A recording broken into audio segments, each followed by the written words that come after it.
Happy Wednesday, guys. Welcome to another edition of Puck Time. Myself and the Prez, who's stepping into Andrew, my co-host Andrew McInnes's hosting chair this week. Prez, I'm going to bring you in right away, man. We have a few good games to talk about. Leafs and Tampa Bay in the second of a back-to-back for Toronto down in Florida, Philly, New York Rangers, and then St. Louis and the Edmonton Oilers. And what I'm hearing could be, but we'll see news of the morning skate, the return of Connor and McDavid to the ice tonight. But man, those hockey scores last night, unbelievable. You nailed more than a few on the show yesterday, but when we talk about nailed, how would you like to be, or anyone who had the Dallas Stars and they're winning 5-2 with a minute left and they lose the game? It is unbelievable. The Vancouver Canucks refusing to be eliminated last night, scored 3 goals in the final minutes and then win it in OT. Yeah, one for the ages, Carm. They're only 7 points back with a game in hand and a season that's about to end. But congratulations to Vancouver for that victory last night. I mean, that was one that I don't have any memory of a team coming back down 3 with a minute to go. So yeah, sensational. Luckily, I wasn't in play on that game. But kudos to Vancouver, man. It's getting much harder now to find winners, Carm. I mean, yesterday you had so many games that just ultimately meant nothing. I released to my clients the over in the Pittsburgh-Chicago game. It was 5.5. It was 6, over 6. I ended up 5-0. And it's what, New Jersey decides not to show up, loses 7-2 to Boston. Columbus, out of the blue, finally gets off the snide after a horrible run, kicks Ottawa's ass. Carolina lost. Nashville scored more goals yesterday than they've scored all year combined. And Utah matched them. Yeah, it was a day for the ages. Utah won, a bit of a surprise in a way, and just in the sense that the Seattle Kraken had put together 3 really good games, including a 2-1 win in LA, where the Kings aren't losing many, if any, games. But, in being the second of a back-to-back, Prez, they are now 0-12 in the second of a back-to-back, the Seattle Kraken this season. So I wanted to add more games to my plate yesterday, and I couldn't. And for the most part, the three additional plays would have gone 2-1. But with that said, I'm happy about the $5 customer appreciation day plays. I had 2 of them. One in afternoon soccer, Champions League, where I took Inter Milan to go to Germany and upset Bayern Munich, and they did it. And then the Pittsburgh Penguins in regulation against Chicago to flip the result in the second of a back-to-back between them, and they did that pretty handily. Prez, you had more than a few chances in that game. Goalposts, crossbars, they're not your friends sometimes. Yeah, I was saying to Matthew Barnaby on the earlier show, The Blue Line, yes, I'd name dropped, that I would have rather have been wrong, Carm. Like, honestly, I would have rather it have been like 18-16 in shots, 1-0. But I was so right, and I had bad luck. And that to me is, it's the luck. I can't deal. I rather just be wrong. It's totally acceptable to be wrong, 3 out of every 15 NHL games. That's because I'm on a 12-3 run. But I hate when bad luck ruins it for me. And we both watched that game. And I think there could have been another 10 goals scored. 10. That's how unlucky it was. And we even had a tip opportunity with like 17 seconds on the clock. So it is what it is, man. Yeah, I thought you would get there possibly with that late power play, and Chicago wanted to break the shutout, but it didn't happen.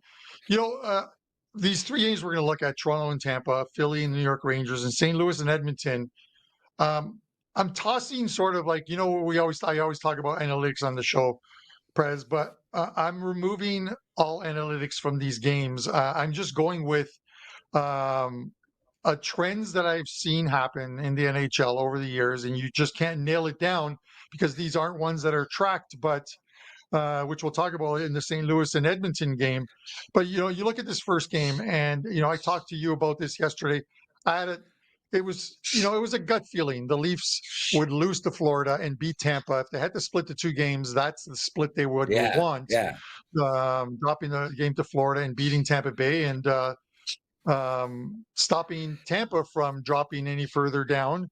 Or sorry, Florida from dropping any further down, but also putting some space between them and Tampa Bay. And we got that in play tonight. I think the better goalie is in goal that the Leafs have tonight in Stolarz rather than Joseph Wall. But for me, I'm taking the plus 150 here. I'm taking the Toronto to take care of Tampa Bay tonight.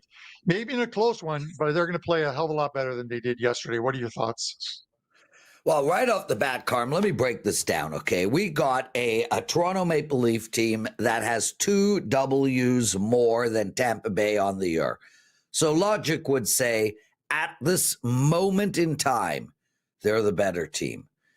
We have a Toronto Maple Leaf team who is 3-0 against Tampa Bay this year. Not only 3-0, but they've beaten Tampa Bay handily in each one of those games. One of those games, they outshot Tampa Bay 41-29.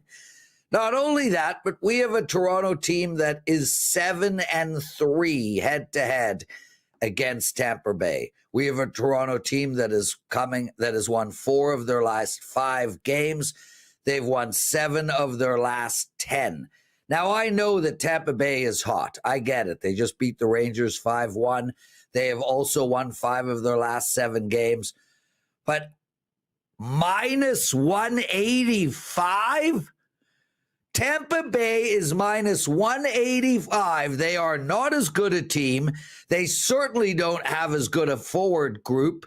They definitely don't have as good a defensive group. I would argue that they don't have as good a goalie at this particular moment. And they are plus 155.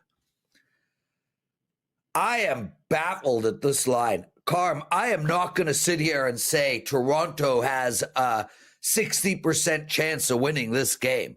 But they for sure have a 50% chance of winning this game. And at a 50% chance, and we get plus 150, 155, this is the most baffling line I've seen in a while. I love Toronto in this spot, but Carm, I also like the under here as well. Man, this Toronto team defensively, there was an empty netter last night, so they held Florida to 2. They held Columbus to 0, Florida to 2 the game before that, Anaheim to 2, the Kings to 2. This team is playing lights out defensively. They are back checking. They are forechecking. They are diving in front of shots. They have an incredible goaltender tandem. And then you got Tampa Bay, Vasilevsky and this defense on fire of late. They allowed 1 against the Rangers, 3 against Buffalo, but it was really only 2 because Buffalo scored in a shootout. 2 against Ottawa, 1 against the Islanders, 3 against the Islanders, 0 against Utah, 1 against Pittsburgh. Neither of these teams are allowing more than 2 goals on a regular basis. I like the Leafs. I like the under. Go Leafs. Go freaking Leafs. Oh, Leafs. I get the line in the sense of if you're going to make Tampa Bay a favorite or a big favorite, it's going to be at home. They're So 27-10. They're 27-10 on the season at home. They're 12-2-1, their last 15 at home. But if you look at it, the Leafs have gone in and they win in. One of those losses was to Toronto back in November. The Leafs have gone into Tampa, and you look at the last 5 or 6 games, and the Leafs have gone in there and beat Tampa in Tampa. So I don't think it's a venue in which they're intimidated, and you can make an argument there will be more Leaf fans at the game today in Tampa than there will be Tampa Bay fans. Kind of like at the Florida game yesterday, there is a great following in Florida or anywhere the Toronto Maple Leafs go. So I don't think they're intimidated by any stretch of the imagination. Plus 150 just seems too tempting not to take here. Yeah, I'm with you as well. Carm, your number one fan thinks I have rocks in my head because I think that Toronto goaltending might and Vasilevsky is right now. And my response to that is my response to that is these rocks are making you all a ton of money. I mean, gold is a rock. Platinum is a rock. I'm okay. They're minerals. I'm making this shit up. But, man, I'm okay with rocks in my head if I'm going to win 12 out of every 15 NHL games and be the number one NHL expert at WagerTalk. Bring the rocks, baby. That's all. All righty then.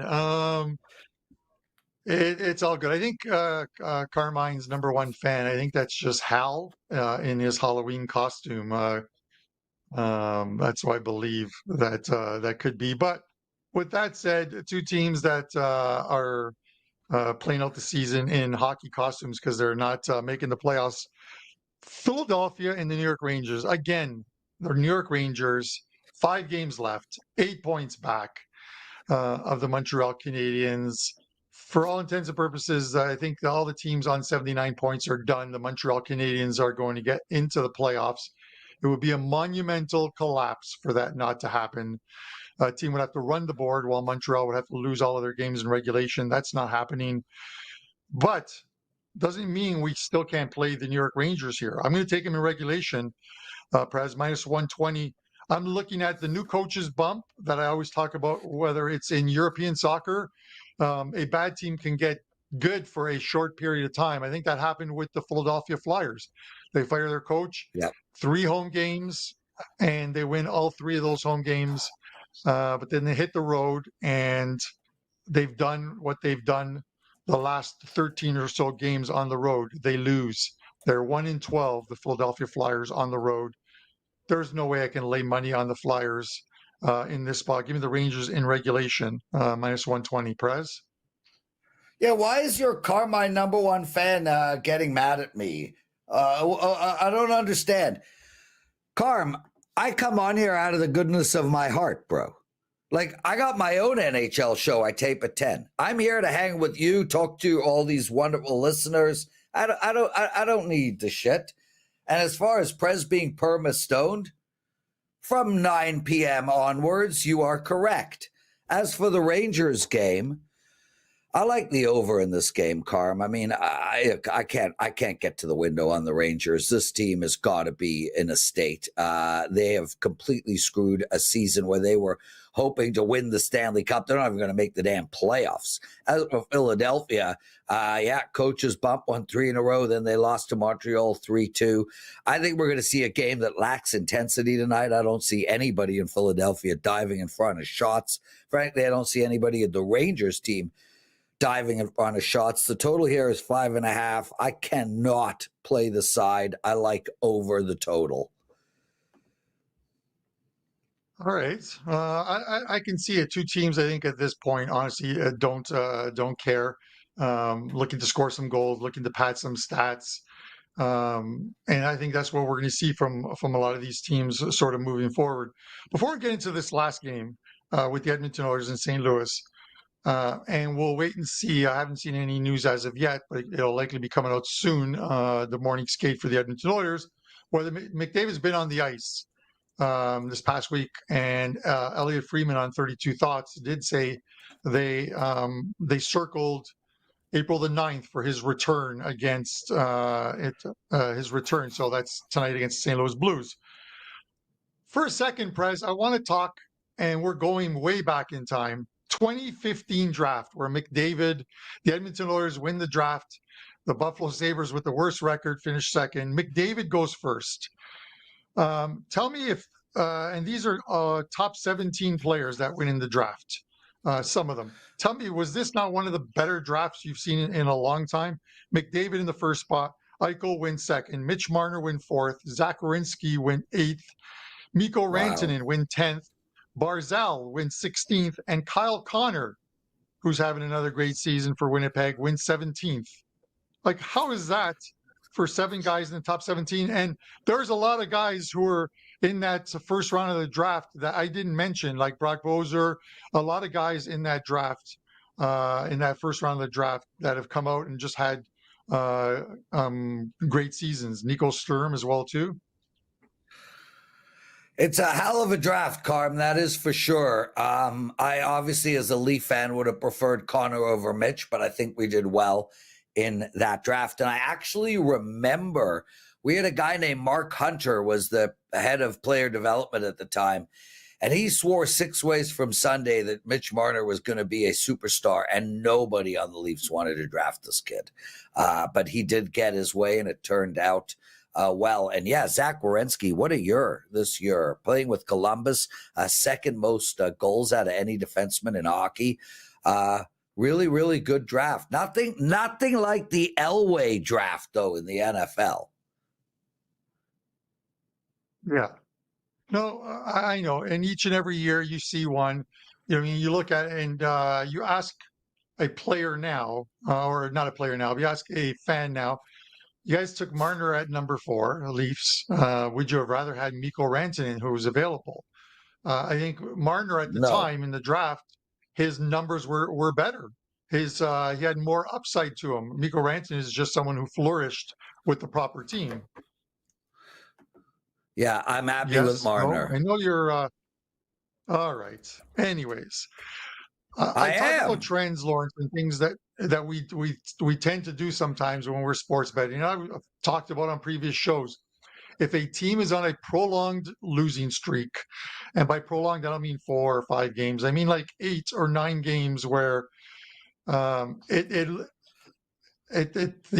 stress in the dressing room, these guys are squeezing the stick into sawdust. When they get their first win, I want to bet on them the next time out. You look at the Buffalo Sabres, I think 13 games in a row they lost this year, and then they run off 5 or 6 games. They win one, they win the next one, in which they were a big dog. The reverse of it applies here. St. Louis, huge 12-game win streak, go into Winnipeg. Winnipeg outplays them. And now that that good karma of keeping that streak going is gone. Does this team take a deep breath and just, okay, let's settle in for the playoffs? Maybe not their best tonight. I want to bet against the team whose streak has just ended, and that's what happened with St. Louis. Edmonton minus 140 for me. What are your thoughts? Yeah, brother. Firstly, there's clearly money coming in on St. Louis right now, on Edmonton, I'm sorry. And that might be because of the Connor info. We still don't know if he's going to play. And I love that angle, Carm. We spoke about it, you and I, last night on the phone. That concept of a team winning 12 in a row, 10 in a row, 8 in a row. After they lose their first game, I want to bet against them. The problem I'm having is the injuries in Edmonton is not going to allow me to get to the window on this Oiler team. I'm going to assume Connor isn't playing. He might. But even if he doesn't play, Klingberg is out, Skinner is out, Ekholm is out, Frederick is out, Draisaitl is out, Kane is out, Regula is out. This team is a total mess from an injury perspective. And they also have basically nothing to play for. I'm going to look at the under in this game, Carm, especially if you guys can get a 6 out there. Right now, it's mostly 5.5s, and I think we're going to see a low-scoring game. I think St. Louis is going to, when you look at St. Louis, their win streak, it was holding teams to under 3 goals. I mean, Colorado 2-1, Nashville 3-2, Montreal 6-1, Nashville 4-1, Chicago 4-1. They went a 5-game stretch where they allowed 1 goal. 6 game. They went a 6-game stretch where they allowed more than 1 goal one single time. Winnipeg got an empty netter, so they held Winnipeg to 2. This St. Louis team is playing incredible defensively right now, and Edmonton is not scoring, and rightfully so. Half their scorers are in the box watching the game. They put up 2 against Anaheim, 0 against LA. I like under the total here, especially if you can get a 6. Right. No news as of yet. I was just cruising through some of the sports ones from Edmonton. Nothing as of yet. from their reporters. Draisaitl obviously won't be on the ice. Frederick won't be on the ice as well too. So these guys are trending towards the weekend and playing on the weekend or in one of their final games. I think they play San Jose before the playoffs kick off, but there's still a shot to catch the LA Kings, whether that happens or not. A lot of it's dependent on whether they win tonight or not, Prez. All right, you have Wager Talk today at the top of the hour. Let us know who's on there, and then let us know what you have up at Wager Talk, and give us a show best bet. Yeah, actually, the show WagerTalk today has got a great lineup. We got Gianni, who will tell us where all the big money is going around the world. Andy Lang with his prop bets. Sean Alvarez and Nick Borman are joining us for an extremely deep dive into the Masters. Art DeCesar, who's a sportsbook risk manager over at the Westgate, will tell us what the books need. And we're going to end the show with Pavlos, who's got a Champions League soccer bet. So we got 5 different segments on that show. We also have the Blue Line. It should be going up at Wager Talk TV any minute now. Myself and Matthew Barnaby take apart every NHL game on the board. As for my clients, I lost my customer appreciation play yesterday. I had the over in the Pittsburgh Penguins game. I have a play up for tonight for my clients in NHL. I'm on a 12-3 run in NHL, number one most profitable expert. I also have one NBA play up, and I won my NBA play last night on the Orlando Magic. I'm now on a 7-1 run in the NBA, and I have one baseball play up. I've won my last 4 baseball plays, 3 of them being dogs as well. So I'm really rolling right now, Carm. I'm up huge profit for my clients over the last little while of betting. So, I'm seeing everything well. I'm excited about where we're at. And most importantly, you and I are playing in a $600 deep stack poker tournament, WSOP circuit event tomorrow. Andy Lang will be hosting Wager Talk today. I'm pumped about it, dude. I'm excited. Who's handling PuckTime tomorrow? Dan Alexander is going to be our host with Brian Leonard and Don Buster for the next couple of days. And I will be back on Monday. I will be doing a PuckTime at the regularly scheduled time, and then hopping into a car and on my way to the airport. I've got a 4:30 flight to beautiful Venice. So we will see. Yeah. But guys, remember a couple things. Please hit that subscribe button. We are so close to 200,000 subscribers on the channel. Hit the like button. Drop a comment in the comment section. Let us know who your best bet is for tonight as well, too. And as I mentioned, follow me, whether it's on the X at Carmine Bianco WT, or on TikTok and Instagram. I'm going to be doing a 14-day bankroll challenge of videos that you'll find on those platforms during this trip to Italy. So you will see this mug for the next 14 days on videos, giving you one play per day bankroll bet. And we'll see if we can double or triple that bankroll before I get back. I'm excited about it. As far as today, I've got one Champions League 4% play up, a winner yesterday with our Champions League play, and one play in the NHL tonight. It's a 5% play for a limited time only. The NHL playoff package, which includes for free the rest of the NHL season, was $195. But on my page for the next couple of days only, it's $149. So it's an absolutely great deal that you can take advantage of. $149, get every single play the rest of the season, including tonight's 5% play and the NHL playoffs. Minnesota Wild over 3.5 minus 135 is going to be my play tonight. Their team total over 3.5. They play the Sharks, who are off a loss to the Calgary Flames. And they're playing for something right now. Minnesota's playing for something the Sharks aren't. 10 of the last 12 Shark losses on the road have been by 2 or more goals. They've allowed more than 3 goals in 10 of their last 12 road games. So over 3.5 team total. Guys, for myself, the Prez, And Dan Alexander, we appreciate you guys coming into our chat, watching the video, hitting that like button, and dropping a comment. We will see you on Thursday with another edition at 11 a.m.